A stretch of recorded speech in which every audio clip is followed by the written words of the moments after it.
Hey guys, welcome back to my channel. The Middle East has long been a region of conflict, especially between Israel and its Arab neighbors. But in 2020, a surprising development called the Abraham Accords reshaped the region's diplomatic landscape. So what are the Abraham Accords and why are they so important? Let's dive in.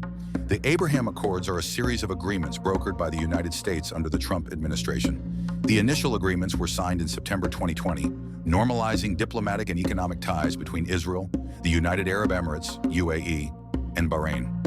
Later, other countries like Morocco and Sudan followed suit. This marked the first normalization agreements between Israel and Arab countries since Egypt in 1979 and Jordan in 1994. The name Abraham reflects the shared patriarch of Judaism, Christianity, and Islam, symbolizing hope for coexistence.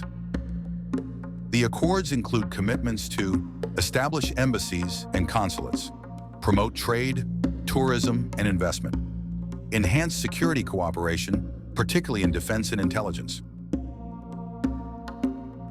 The primary countries involved in the Abraham Accords include Israel. As a key party to the Accords, Israel agreed to normalize diplomatic relations with the participating Arab nations. The United Arab Emirates, or UAE, was the first Arab country to formally announce its normalization of relations with Israel under the Abraham Accords. This historic agreement includes the establishment of full diplomatic relations, as well as economic, technological, and cultural exchanges. Bahrain followed the UAE's lead by signing a similar agreement with Israel. The Bahrain-Israel-Peace Agreement also encompasses diplomatic relations and cooperation in various sectors. Sudan joined the Abraham Accords by agreeing to normalize relations with Israel. This marked a major shift in Sudan's foreign policy and led to the removal of Sudan from the U.S. list of state sponsors of terrorism. Morocco, another Arab nation, joined the accords with a commitment to normalize relations with Israel. This agreement included the United States' recognition of Morocco's sovereignty over Western Sahara in exchange for Morocco's engagement with Israel. Why are they significant? The accords shifted decades-long policies where Arab nations refused to normalize ties with Israel until the Israeli-Palestinian conflict was resolved.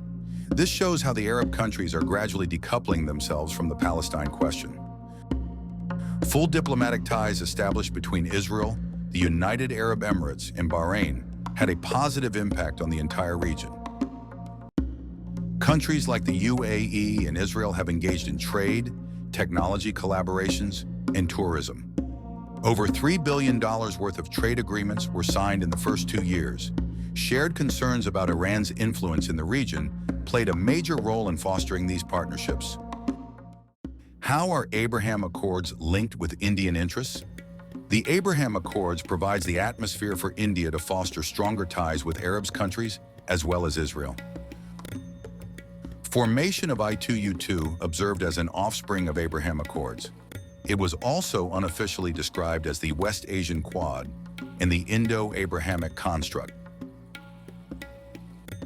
The accord is also crucial to India-Middle East-Europe Economic Corridor, or IMEC, a planned new trade route running from India to Europe.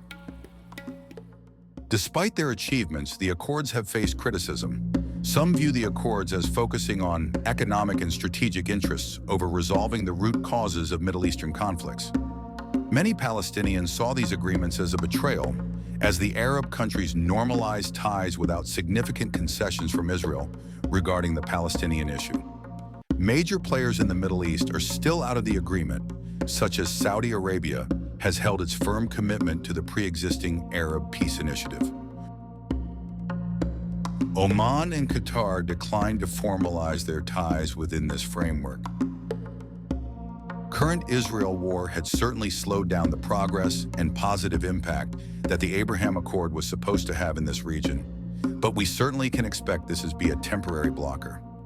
The Abraham Accords were a milestone in Middle Eastern diplomacy, showing that cooperation is possible even in historically divided regions. But their true legacy will depend on how they influence broader regional peace, particularly the Israeli-Palestinian conflict. Let us know what you think about the Abraham Accords. Were they a step toward peace, or did they overlook deeper issues? Share your thoughts in the comments below. If you like this video, please give it a thumbs up. Thanks so much for watching, and as always, stay curious.